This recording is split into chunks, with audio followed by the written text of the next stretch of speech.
Hello বন্ধুরা, আমি reiki grand master এবং ট্যারো কার্ড রিডার রেশমি আজকে আবার চলে এসেছি তোমাদের সাথে একটা নতুন টোটকা টিপস নিয়ে। তো আজকের বিষয় হচ্ছে গিয়ে আমরা ধরো কোনো কাজ লং টার্ম ধরে করার চেষ্টা করছি, কিন্তু বিভিন্নভাবে সেটাতে বাধা পড়ে যাচ্ছে। তো তার জন্যে আমি আজকে তোমাদেরকে একটা যে সুইচ ওয়ার্ড আছে, যে ইন্ডিয়ার যে মাইথোলজিক্যাল সুইচ ওয়ার্ড, আমি তোমাদের সাথে শেয়ার করছি।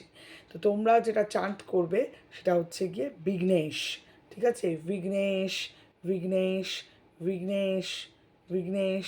ঠিক আছে, এইটা তোমরা কোনো একটা জায়গায় বসে যে কোনো সময় কনসেন্ট্রেট করবে নিজেদের থার্ড আইতে, এবং এটা চান্ট করবে এবং মনে মনে চিন্তা করবে যে তোমাদের যে কাজটা ছিল সেটা হয়ে গেছে। এরপর তোমরা একটা কাগজের মধ্যে বিঘ্নেশ লিখে, তোমাদের উইশটা লিখে ওটাকে ফোল্ড করে গণেশ ঠাকুরের নিচে রেখে দিতে পারো, বা বালিশের ভিতরে রেখে দিতে পারো আনটিল কাজটা না হওয়া পর্যন্ত। আশা করি আমাদের এই টোটকা টিপসগুলো তোমাদের খুব ভালো লাগছে। এর জন্য আমাদের সাথে তোমরা ফলো করবে পেজ এবং প্রোফাইল।